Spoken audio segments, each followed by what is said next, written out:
Bem-vindos à disciplina de Economia e Planejamento de Recursos Hídricos, aqui do Pós-DEA. Hoje, o tema do nosso encontro de hoje trata da questão do planejamento de secas, né? O tema da nossa aula de hoje seria aqui planejamento de secas na prática. Então, o Ceará tem desenvolvido aí um conjunto de planos de seca em bacias hidrográficas e hidrossistemas, e hoje a gente vai ter o privilégio de ter a equipe que está liderando esse processo de planejamento de secas. Vamos ter aqui a professora Daniele, o nosso querido Daniel Cid, né? E nossa querida Rafaela também, os dois da FUNSEMI, dois técnicos destacados lá da Fundação Ciência e Meteorologia e Recursos Hídricos, e a professora Daniele, da Universidade do Vale do Acaraú. Então, eu queria convidar a Daniele para falar, mas antes, dizer que é uma grande alegria ter a Daniele aqui na nossa sala de aula. A Daniele é uma socióloga, fez doutorado em Sociologia. Ela, na época do doutorado, ela tinha uma vida dupla, que ela tinha uma vida na água e outra vida na cultura, né, do Estado. Aqui de Fortaleza, para fazer uma análise da boemia, né, e da vida noturna aqui da cidade, dessa dinâmica. Foi sobre isso a tese dela, orientada pela professora Irles. E naquela época até ela trabalhava, porque a Daniele a gente trabalha junto há mais de uma década, é quase a idade dela, né? Aí a gente trabalha junto há mais ou menos mais de uma década, e nesse período a gente começou a trabalhar nos planos de águas municipais, num projeto com a Universidade de Colômbia, lá em Nova York. E depois a Daniele trabalhou na parte dos projetos ligados à gestão de recursos hídricos aqui no Ceará, junto com a COGÉ, né? Junto com o Sistema de Recursos Hídricos. A Daniele hoje trabalha em consultoria internacional, né, com trabalhos até em Angola e em outros lugares ligados à questão desses planos de água municipal. E a Daniele foi, de certa forma, depois que a gente saiu da COGÉ, acho que da academia, foi a primeira socióloga, a primeira pessoa que trabalhava com sociologia a vir para o nosso grupo de gerenciamento do risco climático, que é a Daniele. Ela foi a pioneira. Depois dela veio a Sandra, por indicação inclusive dela, né, que eram colegas de turma. A Sandra que esteve aqui já na nossa disciplina, e ela tem sido aí minha orientadora nessa área de sociologia aí durante essas últimas décadas, né? Desde na literatura, Carnaval, Malandro dos Heróis, né? E outras referências aqui. Comecei tudo a aprender com a Dani, né? E até antecipou muito o que a gente viu conversando com os colegas da sociologia, porque a base conceitual ela já tinha me contado um pouco do que era usado aqui. Então, ela é uma pessoa muito central na construção da nossa visão sobre gestão de recursos hídricos do lado da sociologia. E é uma amiga querida, eu fico muito feliz em tê-la aqui hoje. Então, passo a palavra para a Dani, né? The floor is yours, né? Go ahead. Certo? Eu estou muito feliz de estar aqui, estou na disciplina do Assis, né? De ver o Assis assim, né? Eu não vou nem falar muito, porque eu sou muito emocionada. O Assis é uma pessoa muito querida e assim, vocês têm o privilégio de ter um grande pesquisador, né? Um grande cientista, uma pessoa que transborda muito a engenharia, porque talvez ele tenha lido até mais da sociologia do que nós da sociologia. Ele já não é mais um engenheiro, um professor de engenharia, mas transborda muito as fronteiras, assim como a água. E aí, assim, para começar a nossa conversa, assim, mais como uma provocação, né, que o Dani vem trazer, e aí como também é uma disciplina de economia, planejamento de recursos hídricos, a minha provocação, a gente está trabalhando com isso, mas é possível se planejar para a seca, né? Assim, como é que a gente se planeja para a seca? Então, é mais uma conversa de fato com vocês, a partir dos planos de gestão proativa de seca, que são esses planos que a gente tem elaborado junto aos hidrossistemas e às regiões hidrográficas. E aí, para começar, eu trouxe aqui uma provocação, que é um texto que eu comecei a ler, eu leio muito devagar nos textos em inglês, mas eu estou gostando muito desse cara, John Rawls, que vocês conhecem. Ele diz o seguinte, né, eu trouxe a citação que eu acho que é interessante para a gente pensar essas possíveis fronteiras, ou como a gente transborda fronteiras disciplinares para conseguir construir ações como uma ação dessa de planejamento que demanda a interdisciplinaridade. Se grande parte da realidade é efêmera e evasiva, não podemos esperar respostas únicas. Esse filho vai se identificar muito com isso, é a cara dele. Se o mundo é complexo e confuso, pelo menos em parte do tempo, teremos de desistir das simplicidades. Mas uma coisa é certa, se quisermos pensar sobre as confusões da realidade, teremos que nos ensinar a pensar, praticar, relacionar e conhecer de novas maneiras. Precisamos nos ensinar a conhecer algumas das realidades do mundo usando métodos incomuns ou desconhecidos. Ele fala das ciências sociais, mas eu digo que isso é para todas as ciências, né? Para a economia, para a engenharia. E esse tema vai dialogar, se essa conversa dele inicial, vai conversar com o jogo que vocês vão experimentar no final. E aí, eu vou trazer aqui também uma outra provocação, que é muito uma provocação a partir do que essa conversa de hoje me instigou a pensar. São exercícios que a gente faz dentro das ciências sociais, especificamente na área da antropologia, esse movimento, né, que são assim, movimentos da produção do conhecimento, o ver, o ouvir e o escrever.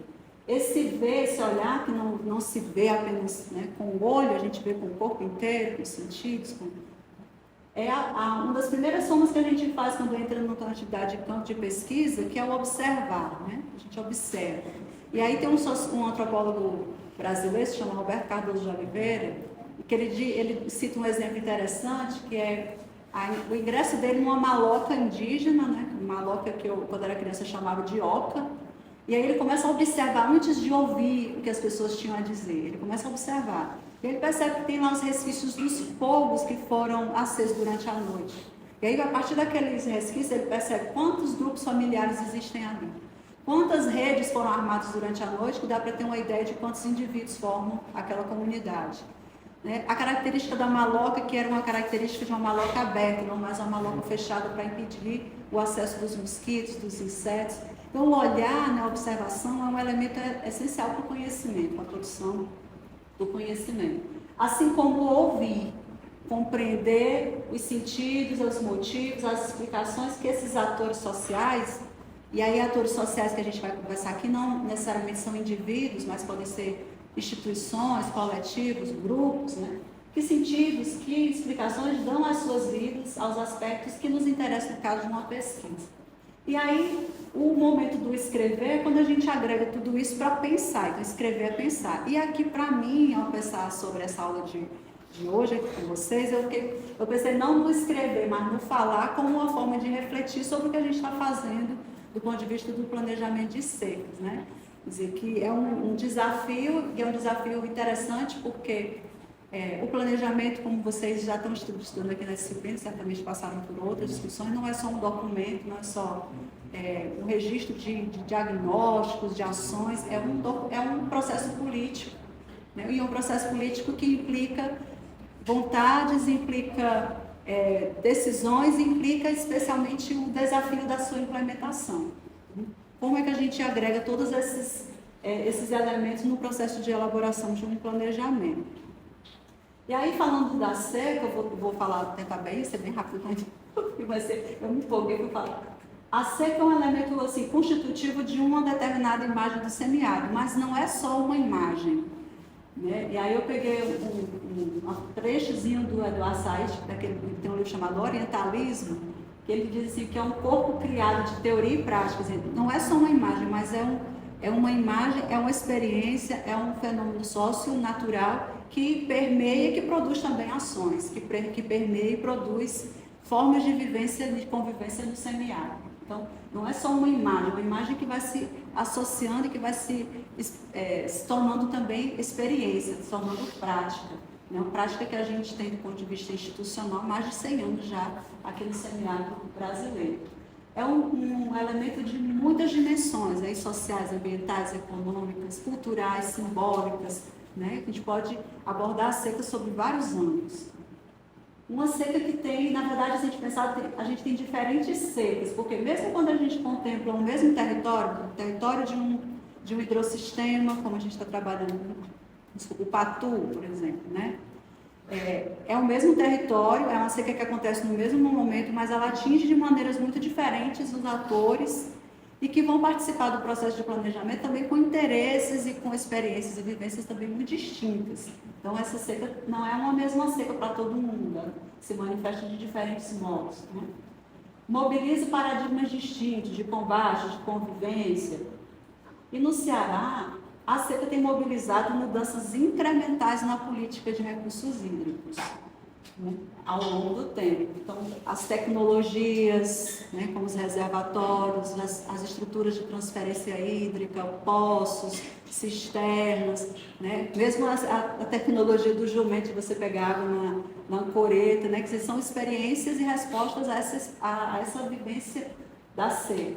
Arcabouços normativos, instituições, informações climáticas, processos de decisões públicas. Então, a seca promove, do ponto de vista dos seus impactos, das crises que ela tem provocado, mudanças incrementais na própria política, assim, para responder a essas crises. A política de recursos hídricos se tornou uma política bastante adaptada, né, adaptativa.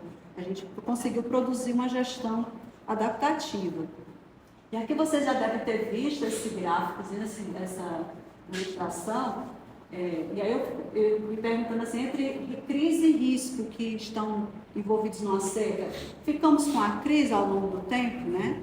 De como é que a gente lida com a crise? E aí os planos que a gente tem tentado construir tentam sair dessa lógica da gestão da crise, né, de responder de forma reativa, emergencial, aos efeitos, aos impactos, aos problemas que uma seca proporciona, ou promove, ou aguça, ou potencializa, né?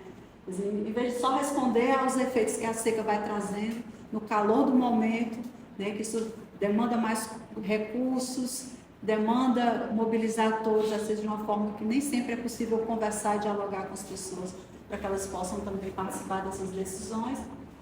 A tentativa da gente realmente proporcionar um momento e uma reflexão e tentar mudar um padrão de comportamento para que a gente construa de fato uma gestão proativa da seca. Né, que a gente faça uma gestão do risco e não da crise. Ou seja, a crise vai fazer parte do risco, mas o risco vai contemplar a condição de crise. O risco vai contemplar o momento em que a gente vai ter que ter ações emergenciais, mas antes que sejam necessárias ações emergenciais, a gente já tem um escopo de ações pensadas para serem mobilizadas no momento em que a seca vai se agravando e antes que ela comece. Né? Então, e é interessante, que me chama muita atenção nesse processo, é que é quase um discurso consensual, todo mundo fala isso, a gente tem a seca não é um elemento extraordinário, excepcional, né? Então, assim, todas as instituições, desde as instituições da política pública, até as instituições das localidades, das associações, sindicatos, todo mundo fala isso. A gente sabe que a seca vai acontecer, por que a gente não se prepara para a seca? E aí, entre essas, aí pensando a crise, o risco, mas também as oportunidades que um processo como esse gera, né? A gente percebe, assim, ao longo do tempo, o predomínio de ações emergenciais, a gente teve criação de instituições como da Inox, né, por exemplo, uma instituição criada para pensar não apenas a seca, mas teve uma relação forte com a seca, que está inclusive no seu próprio nome. As infraestruturas e obras hídricas, aí o CEDRE, né, um dos primeiros reservatórios pensados para lidar com a situação de seca, já no início do século XX, mas ele já vem sendo pensado no século XIX. E ações emergenciais, como a gente teve várias ao longo do tempo, até os campos de concentração. No exemplo do Patu, também teve campo de concentração em Fortaleza, no Crato, em vários municípios cearenses. Né? E essas frentes de emergência, quer dizer, reagindo de algum modo aos processos de seca. As mudanças incrementais na política estadual de recursos hídricos parecem, né, responder a esses contextos de crise provocados pela seca. Então, disso tudo veio uma gestão adaptativa, que é um aprender fazendo, então, como responder, né, aos efeitos da seca, no momento que as coisas vão acontecendo, e já vai pensando, que ela depende também muito do perfil de quem está à frente das instituições para fazer essa gestão adaptativa, mas o Ceará consegue fazer uma gestão adaptativa. A alocação negociada, né, quando a gente traz água da região do Jaguari para atender Fortaleza, evitar um colapso. Isso gerou uma série de conflitos, então, para responder a esses conflitos, a alocação negociada surge dessa necessidade de negociar conflitos, de conversar, de promover processos de participação pública, né, da divulgação a isso. Então, os conflitos são elementos impulsionadores dessas mudanças, ainda que essas mudanças sejam mudanças incrementais. E aí, a gente se pergunta, né, diante disso, o que mantém o padrão, como se altera? E aí é que, lendo o documento do cientista-chefe, o projeto que a Cida elaborou, estava fazendo a revisão, e lembrando aqui de uma apresentação que a Sandra fez, a professora Sandra, inclusive aqui, né, tem uma coisa que eu achei muito interessante para a gente pensar nessa reunião. O que mantém o padrão, o que provoca mudanças? Se a gente sabe que a seca é um elemento fundante do nosso clima e que ela vai acontecer em algum momento, né, por que a gente, normal, ao longo do tempo, reagiu mais à seca de maneira emergencial do que proativa? O entendimento de que é preciso romper com o padrão reativo, né, que é meio quase como consenso, não necessariamente implica em mudanças. E aí eu vi essas frases que o Assis colocou no projeto e fui atrás do texto, né? Quer dizer, saber o que fazer não é suficiente para alcançar objetivos. Isso é uma questão muito interessante. Então, a gente tem vários documentos, a gente tem diagnósticos, a gente tem estudos, a gente tem já um acúmulo de experiências, de conhecimentos ao longo do tempo, e o que faz com que a gente ainda mantenha um padrão reativo de ações, né? O que faz com que a gente tenha tanta dificuldade de mudar esse padrão. Então, um aspecto interessante, quer dizer, e aí, lembrando aqui da discussão que Sandra traz a respeito das instituições, né, que é uma discussão que a gente faz muito nas ciências sociais, os aspectos do campo do poder permeiam essas resistências. Então, mudar algumas dinâmicas institucionais, né, e não apenas das instituições pensadas como COGEL, UFC, né? Mas instituições como regras, como comportamentos, visões de mundo, que se cristalizam na vida social, né? Isso tem a ver com, porque são coisas que às vezes são costumes, né? São costumeiros, a gente sempre fez desse modo, a familiaridade com os processos, são os interesses, são as posições, os níveis de esforço que isso vai demandar, as incertezas sobre o caráter da mudança, além de outros aspectos. A mudança pode vir lenta e gradualmente, entre idas e vindas, avanços e recursos, e o conhecimento pode ser uma alavanca para essa mudança, porque o conhecimento que a gente está produzindo, no caso de um plano como esse, de todos os estudos que têm sido feitos no âmbito do cientista-chefe, de outras experiências, né, eles podem tensionar as posições, eles podem criar fissuras nas paredes, né, e talvez isso vá lentamente provocando as mudanças, né? A mudança desses padrões. No caso da seca de 2012 a 2022, a gente põe esse 22 porque, de fato, por exemplo, a região do Banabuiú, da bacia do Banabuiú, foram 10 anos mesmo de seca. A gente começou o plano do Patu no início do ano passado. E as pessoas dizem para a gente nunca deixou de estar na seca desde 2012, na verdade, lá desde 2011. Né? São 10 anos não é brincadeira, né? Então, essa seca tem essa característica de uma severidade, de uma extensão, né? Ao longo do tempo e no espaço, ela atingiu praticamente o estado do Ceará inteiro de uma maneira muito severa, que colocou, inclusive, as nossas principais fontes de abastecimento, que são os reservatórios de água superficial, né? Os açudes, também mostraram as suas vulnerabilidades, mesmo grandes e médios açudes. Então, quando os açudes secam, quando entram em volume morto, o que se faz? Né? Isso a seca colocou. O que a gente faz agora? Os açudes estão secando. Faz o quê?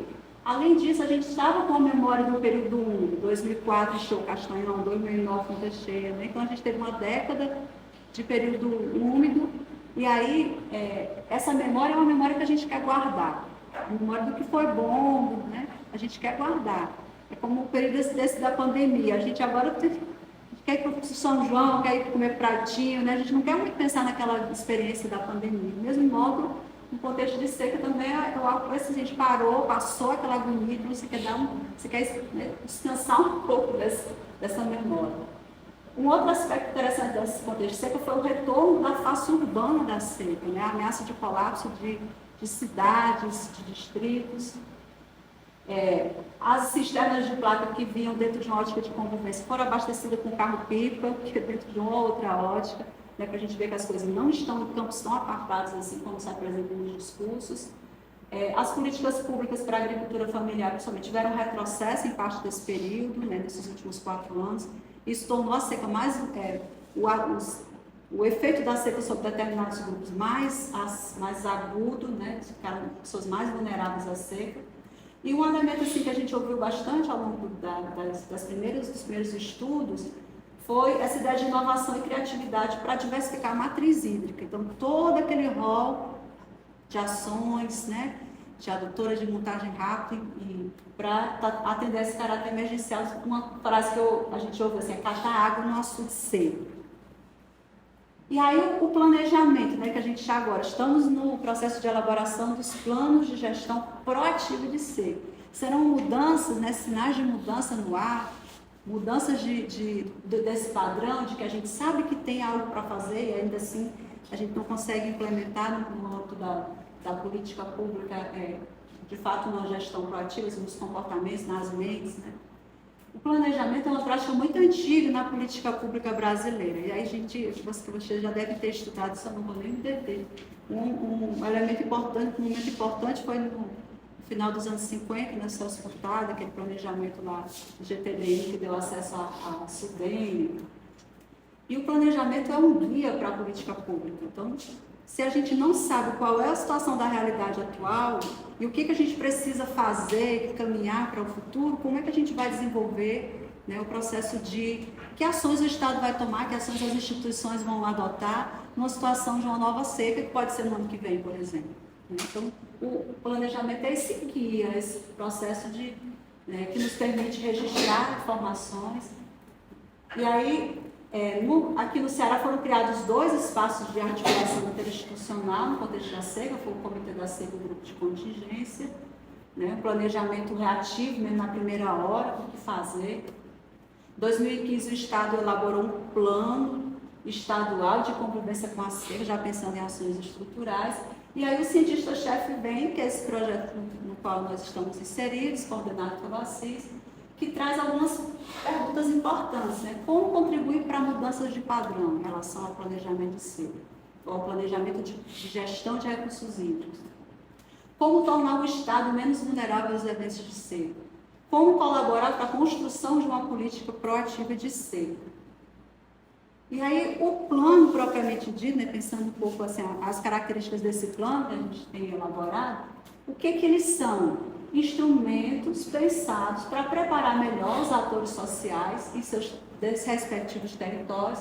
E aí, lembrando que ator social também são as instituições públicas, né, os indivíduos, os atores que demandam o uso da água, para os contextos de seca e os impactos que a seca pode gerar, potencializar, no sentido de reduzir as vulnerabilidades e os riscos. Então, é uma forma de orientar as ações e de orientar as decisões. De algum modo, a gente tem uma ferramenta que pode provocar aquilo que eu falei no começo, as fissuras no processo de mudança. Os planos registram a memória da seca, o que foi viver a seca, o que foi feito, o que funcionou, o que pode ser replicado. Ele tem uma abordagem operacional. Esse é um plano que pensa no curto prazo, diferente dos planos de bacia, que tem visão de longo prazo. É um plano para pensar ações, iniciativas, mobilizações que precisam ser feitas para que a gente tenha a resposta. Se uma seca, caso ela aconteça no ano que vem, né, curto prazo. E um aspecto importante é que ele tem um foco na dimensão hídrica. Então, quando a gente fala isso, significa que a gente toma o reservatório, o volume de água dos reservatórios, como indicador da seca para tomada de decisão, pelo menos para disparar as ações relacionadas à seca. à medida que, aí o Dani vai explicar melhor, à medida que o reservatório vai diminuindo de volume, ele vai disparando ações, porque a gente vai saindo de um estado de seca e entrando em outro. É um processo adaptável a distintas escalas. A gente pode trabalhar com a escala nacional, escala estadual, né? A escala das regiões hidrográficas. A gente está trabalhando com a escala das regiões hidrográficas e dos hidrossistemas. E é um processo participativo, um processo de envolvimento dos atores. Os pilares do plano, né, são o monitoramento e a previsão, monitoramento, previsão e alerta precoce. Então, fazer esse acompanhamento de como está a situação dos reservatórios, ter as informações climáticas para guiar as nossas decisões e os estados de seca, né, no sentido de ter alertas precoces para a gente não agir, mais uma vez, de forma emergencial. A avaliação das vulnerabilidades e dos impactos que uma seca provoca, os planos fazem esse diagnóstico, né? No diagnóstico a gente identifica as vulnerabilidades, tanto do ponto de vista do local, quanto do ponto de vista das instituições, a uma condição de seca, o que elas demandaram de ações, de contratação de pessoal, né? O aumento da demanda de trabalho, o tipo de conflito que precisou ser mediado, como foram mediados. A mitigação e o planejamento e as medidas de resposta, que aí no caso dos planos, eles contemplam um conjunto de ações que são pensadas para cada estado de seca. À medida que vai avançando no estado, as ações vão sendo disparadas. Então, essas ações são pensadas no momento, mesmo antes da seca começar, para que a gente não precise simplesmente reagir ao momento em que os efeitos da seca já começam. E tem esses três elementos, né, o diagnóstico, em que a gente faz o levantamento das memórias, das percepções, os impactos que a seca provocou, positivos e negativos, né? As vulnerabilidades e os conflitos ocasionados ou potencializados pela seca.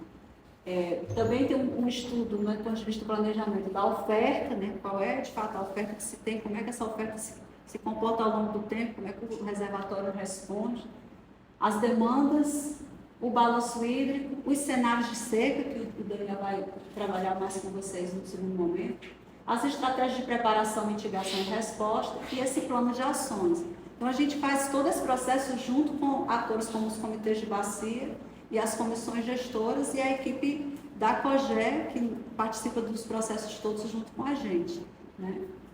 E a implementação, que é o momento que a gente já começou a realizar agora, nessa semana teve o primeiro momento, que foi a primeira reunião para pensar o plano, que foi elaborado o primeiro plano, que é o plano do sistema PATU. Então, assim, um desafio interessante para pensar, né, como implementar isso, como de fato mobilizar as ações, como pressionar para que as ações sejam realizadas e para que a gente tenha, assim, alguma forma de regulação, né, desses planos. E tem um pouco dos passos metodológicos para a construção do plano, o levantamento de dados, as entrevistas, a apresentação e discussão da metodologia, esse levantamento das memórias, dos conflitos, das vulnerabilidades, o diagnóstico colaborativo, que a gente apresenta o que conseguiu levantar e as pessoas vão questionar, criticar, complementar, a definição dos estados de seca, que vocês vão ver isso daí no jogo, planejamento das ações, a modelagem, a simulação do reservatório, né? Porque ele que vai ser o guia de quando entra em cada estado de seca. O plano final, né, com a aprovação pelo comitê, a implementação e o processo de atualização. Porque, na verdade, a gente tem esse plano zero, mas esse plano não tem fim. À medida em que a situação da bacia ou do sistema mude, a gente precisa atualizar o plano. E aí a participação do comitê de bacia e das gerências da COGE que assim, participa de fato intensamente com a gente. E aí, para finalizar, eu trouxe aqui uma coisa que é dialogando com aquela primeira conversa, né, que é a interdisciplinaridade, também pensar a participação a partir de uma ideia de interdisciplinaridade que não apenas entendida como aquele reconhecimento de que trabalhar de forma disciplinar, né, as engenharias de um lado, a sociologia do outro, né, a questão ambiental, como a Rafinha está ali, né? Quer dizer, a interdisciplinaridade surge do entendimento de que essa disciplinaridade é limitada. Diante de questões e complexidades, a gente não consegue responder isso a partir dos olhares disciplinares, né? Mas a proposta aqui que o Fourier traz, que eu acho interessante, é que não é só um novo discurso ou uma nova ciência que junta tudo isso. mas processos em que a gente consegue dialogar com diferentes saberes. Então, a geografia, é a engenharia, a sociologia, né, processos interdisciplinares, mas também fazer dialogar com outras racionalidades e com outros saberes, inclusive das pessoas que não são do campo acadêmico nem científico e que estão participando com a gente. Então, a interdisciplinaridade é também entendida nesse sentido, né, desse diálogo com diferentes saberes, diferentes entendimentos. Pensando que a gente tem problemas, a gente tem que pensar politicamente como atuar esses problemas e levar em conta essas muitas alteridades que se envolvem no processo. E aí o Seca e Jogo, que é esse jogo que vocês vão conhecer hoje, foi uma forma lúdica, né? Uma sugestão que o Daniel deu, né? Porque a gente não trabalha de uma forma que assim, torne a linguagem mais acessível, esses conceitos que a gente está trabalhando, construir entendimentos compartilhados sobre o planejamento de seca. Aqui são algumas imagens dos processos de elaboração, com as comissões gestoras, o comitê de bacia, que é a elaboração do plano de ações, aqui é o jogo em curso. É que o documento, se que for do PATU, o que tem no documento, que é uma caracterização do sistema, o levantamento dos aspectos institucionais normativos, essas memórias, impactos e conflitos relacionados à seca, as respostas dadas, a cenarização, o plano de ações e o plano de implementação. E é isso, gente. Vamos dar continuidade ao nosso seminário sobre a questão da seca, planejamento de seca, como é que ele é efetivamente realizado, e agradecemos então o Daniel, e vamos continuar aqui ouvindo o Daniel. Daniel é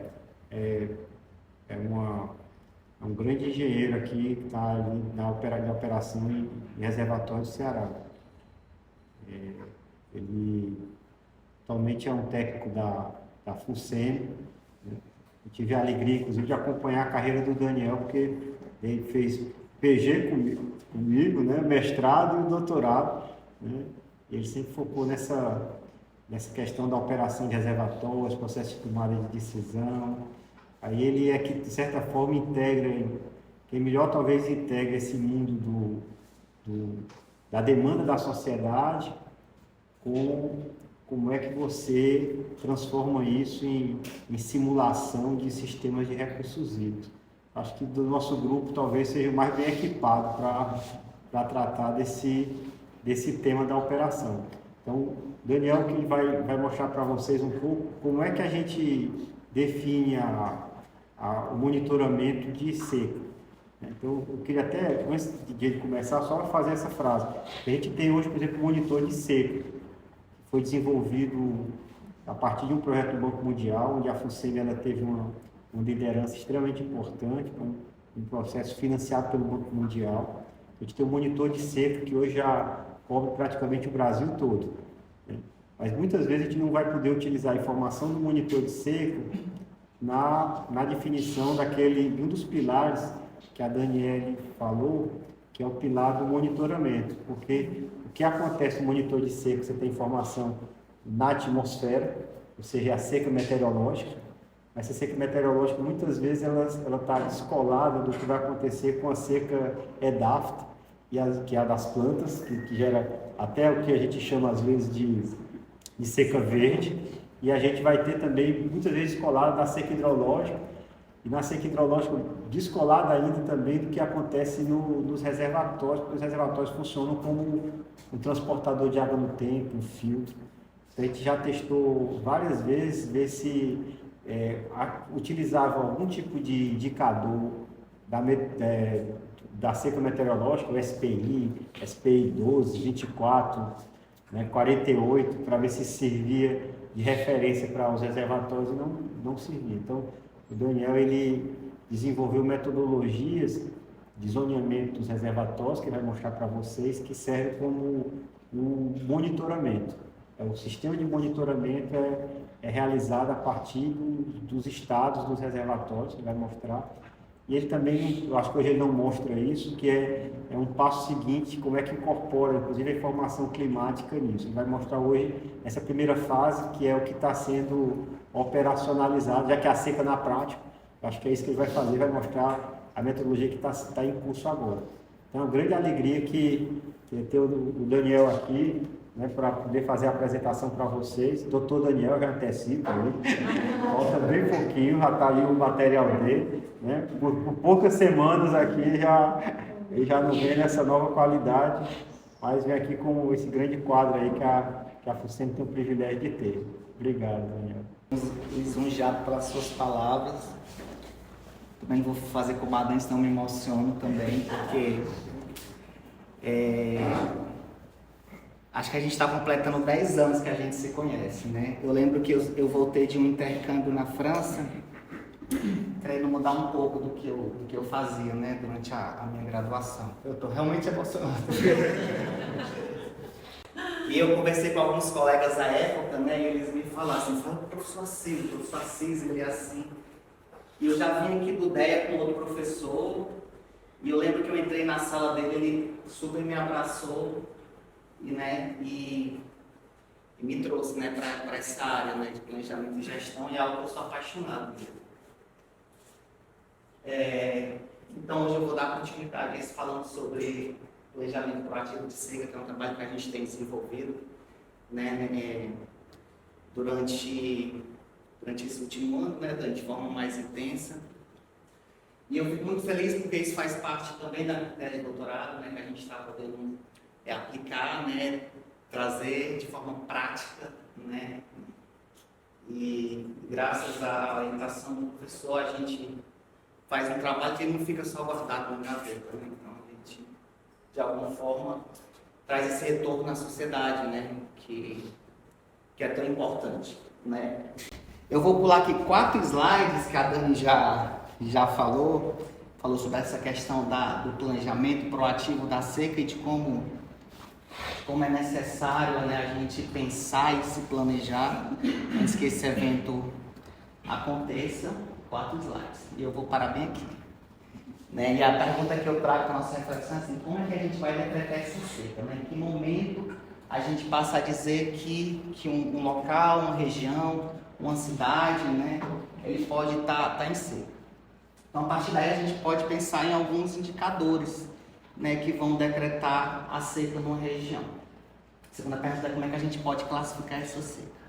Quais são os níveis de intensidade que ela pode ter, se ela vai mais grave, o que torna ela mais grave, o que torna ela mais leve? Será que é a cor das plantas que estão na região? Será que é a forma como o chão se apresenta, né, dentro do reservatório? Como é que a gente vai classificar isso? Então, a partir dessas perguntas, a gente começou a se questionar e passou a olhar para o reservatório, né? Então, a gente passou a entender que o reservatório ele pode ser o definidor da seca, né? Se a gente olhar para um hidrossistema, que hoje vai ser nosso olhar, né? O nosso foco. E a gente vai ter que zonear esse reservatório a partir do volume. Então aqui a gente traz uma figura ilustrativa, em que a gente tem 4 níveis, né? Representando a seca. Então cada nível desse ele corresponderia a um estado de seca do reservatório, ou de não seca. Né? Então a gente pode estar no estado aqui mais embaixo de seca extremo, quando ele está cheio a gente está no estado de normalidade. O que é o estado de normalidade? Talvez seja um estado em que todos os usos da bacia possam ser atendidos. Né? Um estado de seca extrema seja um estado em que os recursos estão quase escassos e a gente precisa de alguma forma restringir ao máximo aquelas demandas. Né? Um estado de alerta seja um estado em que a gente começa a ter algum tipo de ação, talvez não muito energética como no estado de seca, mas que a gente possa não ficar apático, né, sem tomar algum tipo de atitude. Então, a partir daí, a gente pensou que a gente tinha que zonear o reservatório a partir de um sistema de preferência dos tomadores de decisão. Então, a gente pensou numa metodologia que pudesse incorporar o que a sociedade pensa, o que ela quer, quais são os riscos que são aceitáveis para ela, né? Quais são as preferências desses usuários. Então passamos a pensar numa metodologia que pudesse incorporar isso, esse sistema de preferências entre usuários, sociedade civil, poder público, que é de fato as pessoas que tomam a decisão. Então a gente sai de uma lógica engenheirista, por exemplo, de otimizar minimizar os investimentos dos reservatórios ou os custos energéticos, não que a gente não faça isso, tá? Mas que a gente passe a dar um valor também de importância ao que o usuário pensa. Né? Então, a gente chega em locais, por exemplo, no Patu, em que os usuários eles preferiam deixar a água toda secar por evaporação do que liberar água para eles poderem usar. Então, eram pessoas extremamente conservadoras, porque eles tinham medo, né? Por toda a história que eles passaram, de ficar sem água. Então, eles preferiam guardar aquela água o máximo possível. Então, a gente não podia minimizar a evaporação, por exemplo. A gente tinha que maximizar o benefício ali que eles poderiam ter guardando aquela água. Então, de aí foram várias conversas, várias discussões, né, que a gente teve para poder chegar a essa metodologia, que de certa forma ainda está sendo aprimorada, né, ela não é fixa, porque a sociedade ela é dinâmica, as regiões são diferentes. Então, a gente chega, né, Dani, em cada hidrossistema a gente percebe que existe uma realidade diferente naquele local. Então, a gente trabalhou num reservatório que era o Patu, que tinha muita água, entre aspas, o reservatório era grande, pouca demanda. Depois a gente chegou no outro, em que a demanda da cidade é muito alta, existe um conflito com o usuário jusante, a gente precisava transferir água de um reservatório para outro. A gente tinha cidades agora, Crateús, por exemplo, que a gente tem 2 reservatórios que não conseguem suprir a demanda da cidade.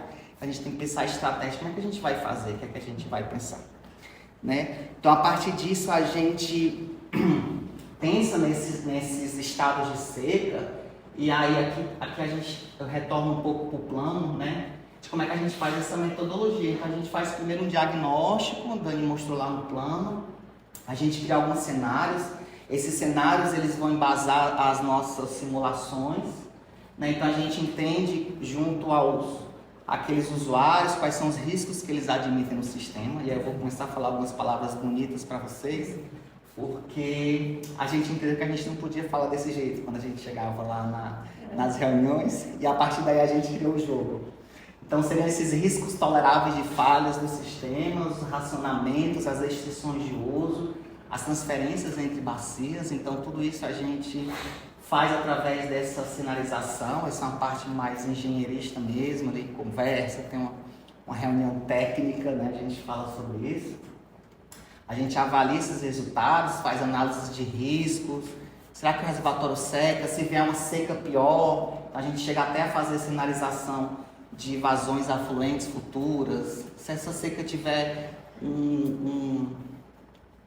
uma intensidade maior, ou se ela tiver uma duração maior, se a frequência dela for mais intensa, como é que isso se comporta? Porque a gente faz essa análise, avalia e leva para a oficina para apresentar esses usuários. A gente chega nessa oficina, os usuários, a gente tenta passar tudo que a gente fez, e a partir daí eles tomam uma decisão, se eles aceitam aquilo que a gente está propondo, ou se a gente vai voltar e fazer todo o trabalho de novo, até que esse trabalho coletivo possa de fato ser aprendido por eles, né? Eles possam trazer aquilo ali para eles, porque a gente entende que essa participação social é fundamental para que o plano de fato ele possa ser implementado.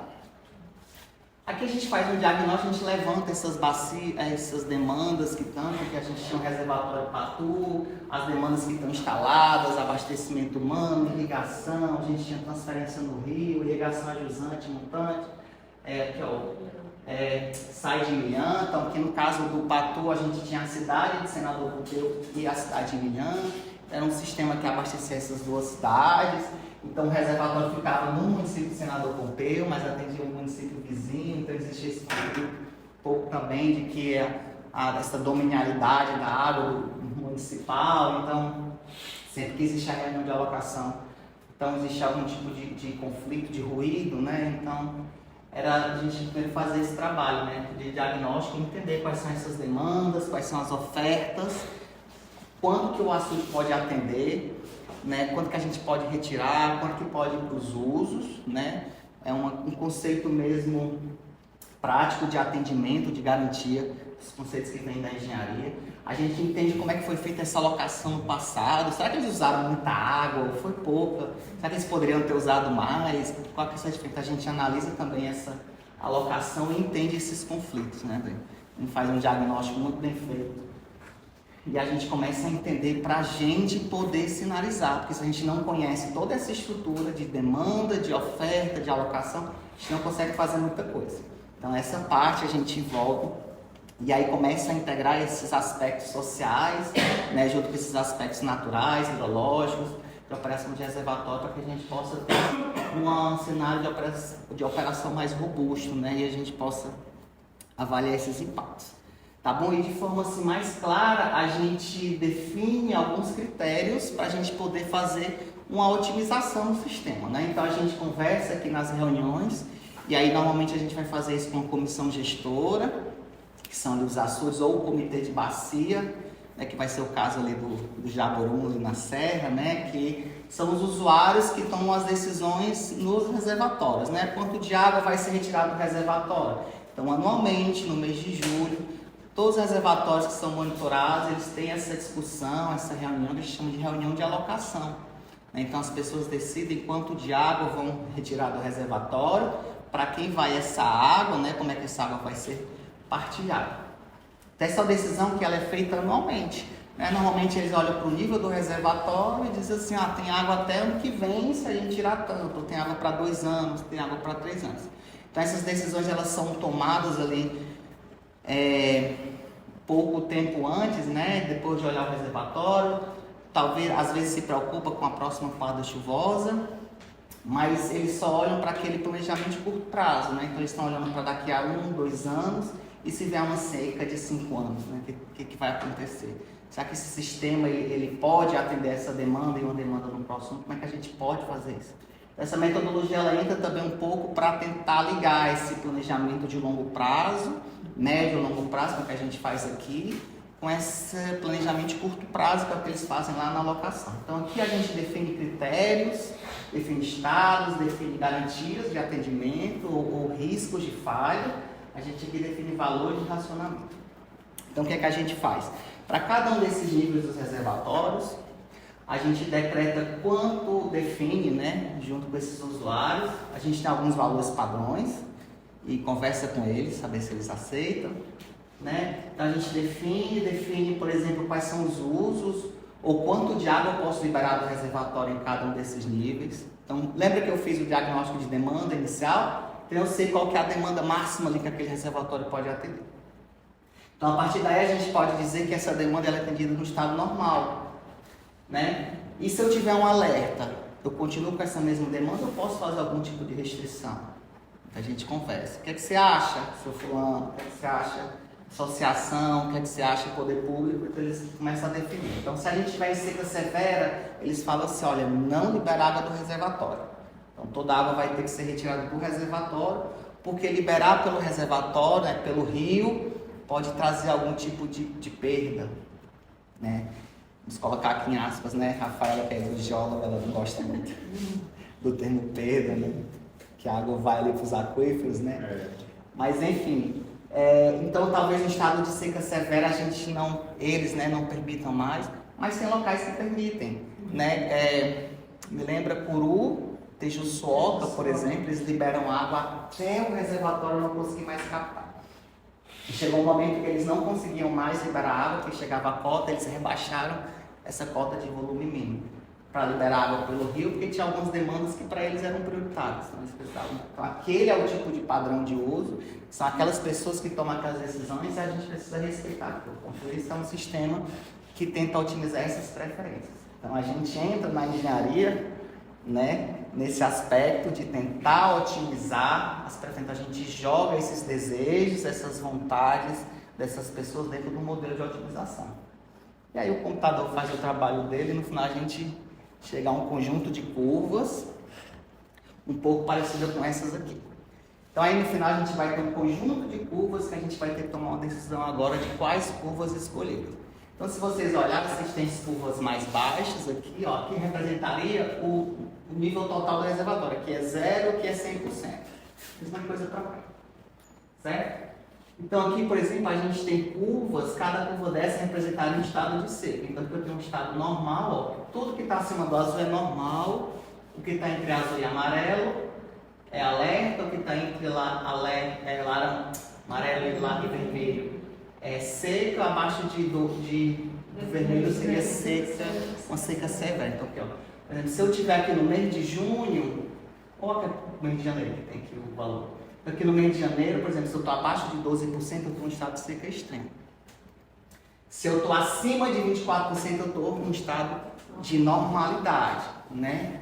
E para que isso aconteça, eu tenho uma demanda aqui, ó, 380 litros por segundo. Esse seria um valor de demanda padrão que a gente tirava do reservatório. À medida que eu vou caminhando para cá, ó, eu tenho curvas maiores, onde eu vou decretar secas mais cedo no reservatório. Então, eu decreto a seca extrema com 40% do reservatório. Em compensação, eu tiro pouca água, aqui, ó, 30%. Aqui é o pessoal que gosta de segurar água no reservatório. Então, eles têm maior medo que lá no futuro esse reservatório seque. Então, que a gente tira menos água, e que é o contrário, aqui é o pessoal que gosta de tirar mais água. Então, eles tiram, eles assumem esses riscos do reservatório chegar a volumes mais baixos. Né? Então, para eles, chegar abaixo de 10% é bem tranquilo. Para esse pessoal aqui, abaixo dos 40% já é bem complicado. Então, dependendo do perfil de pessoas que a gente tiver nessas reuniões, esses encontros, eles vão conversar entre si e vão definir quais são o conjunto de regras que eles acham que são viáveis. Todas essas regras elas têm uma característica em comum, que é a permanência em cada estado de seca. A gente falou assim, estado normal, para a gente, ou para o sertanejo, talvez o estado normal seja a seca, né? É normal, né? É um normal. Exatamente. Só que aqui a gente trabalha de passar maior período do tempo nessa zona. Então, assim, se a gente conseguir respeitar esses valores que estão sendo aqui acordados, o reservatório vai passar muito tempo dentro dessa zona de normalidade, seria em torno de 90% do tempo. Então, você imaginar aí, 90% do tempo a gente teria uma quantidade de água que pudesse atender esse determinado de uso. O que muitas vezes acontece? Esse valor que é proposto, o que o reservatório tem capacidade de atender, é bem menor do que de fato é praticado, né, no dia a dia. Então, as demandas, muitas vezes, esses reservatórios, eles são muito maiores do que a capacidade de atendimento. E por muitas vezes eles secam, eles entram em colapso, né? Ou as pessoas utilizam essa água até o momento que não pode mais utilizar e aí eles param de utilizar. Aqui a gente traz uma característica interessante que é essa diminuição da quantidade de água, esses racionamentos vão acontecendo à medida que eu passo de um estado de seca para outro.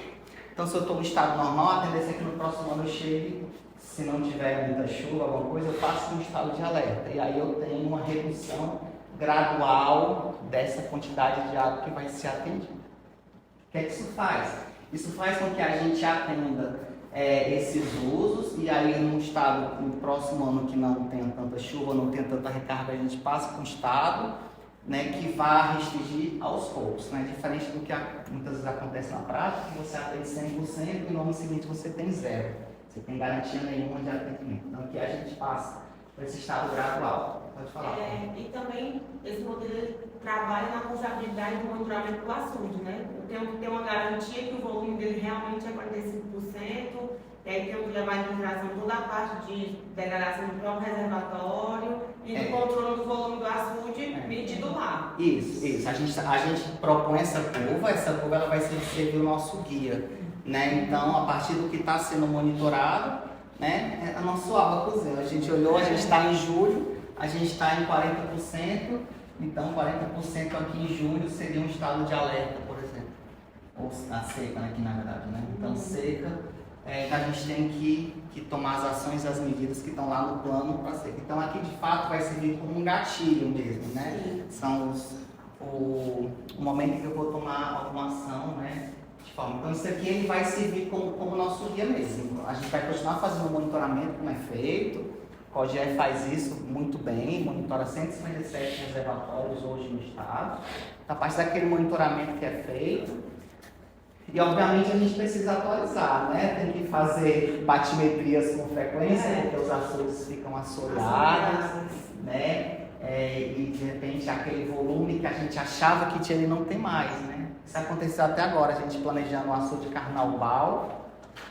O plano de bacias foi feito em 2021. Em 2022 foi feito uma batimetria e o açude reduziu de 40% do volume total, né?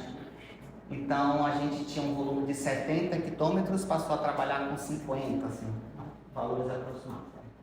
Eu não sei quando tinha sido feita a última batimetria, mas essa nos trouxe uma nova realidade. A gente teve até que refazer o que a gente já tinha pensado, porque agora aqueles 70 equipamentos já não existiam mais. Né? Então a gente tinha que trabalhar de fato, precisa ter essas ferramentas de monitoramento, né, e atualização. Tá bom? Aqui era um zoom da curva que eu devia ter feito antes. Então, basicamente, é isso que a gente faz esse zoneamento do reservatório. Então, a partir de cada um desses níveis de reservatório, a gente propõe lá no plano de ação o que a gente faz, né, em cada um desses momentos. Aqui tem uma ilustraçãozinha que a quantidade de água ela vai reduzindo também, à medida que esse nível vai baixando do reservatório. Essa figura assim que foi mais clara para todo mundo. A primeira vez a pessoa, isso mesmo. E desesperador, né? Vai chegar perto do vermelho. É exatamente isso. Tá bom? Aqui é um pouco que eu falei para vocês, que a gente tenta fazer essa integração entre esse plano de seca com a alocação negociada. A alocação negociada que ela é feita desde 94, já começou ali nos reservatórios do Vale do Jaguaribe, né? Aquela reunião, e aí trouxe algumas mudanças para acontecer durante esse processo, mas hoje é um processo que acontece de forma participativa, descentralizada, de pessoas se reúnem para acordar entre valores que vão retirar do reservatório e de como essa água vai ser repartilhada entre os usos. Né? Nosso grande medo, né? Então, quando a gente fazia esse planejamento, né, da seca, porque a gente faz o zoneamento do reservatório, né? E ali a gente diz um valor de água que o reservatório é capaz de atender, né? E esse valor também de água é o que as pessoas fazem nessa reunião. Então a gente tinha medo no início de conflitar, mas a gente passou a entender que isso não acontece, que aqui a gente está definindo parâmetros, né? São valores máximos, a gente diz quais são os critérios, a gente informa quais são os riscos. E obviamente a gente espera que seja respeitado, mas ainda cabe a esse usuário no futuro em decidir de quanto de água ele vai tirar. Então aqui ó, a gente define os estados de seca nesse planejamento e a gente faz tudo isso de forma antecipada, né? A gente está tendo a sorte hoje de estar construindo planos de seca em 2022 com reservatórios a 100%, né?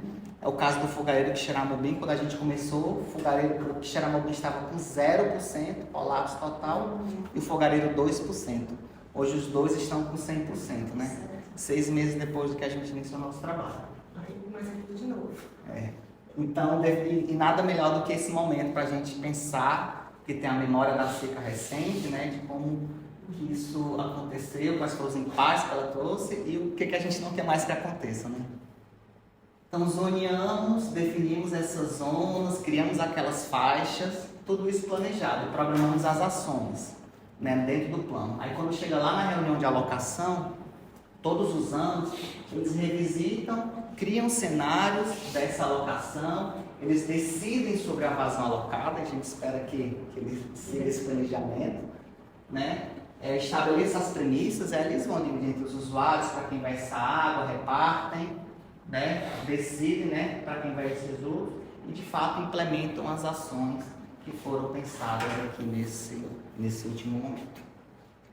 Agora eu confesso para vocês que isso não é uma tarefa fácil, né? Trabalhar essas diferentes dimensões, né? E a gente que vem da engenharia ainda tem uma linguagem mais difícil. A Dani fala muito bonito, né?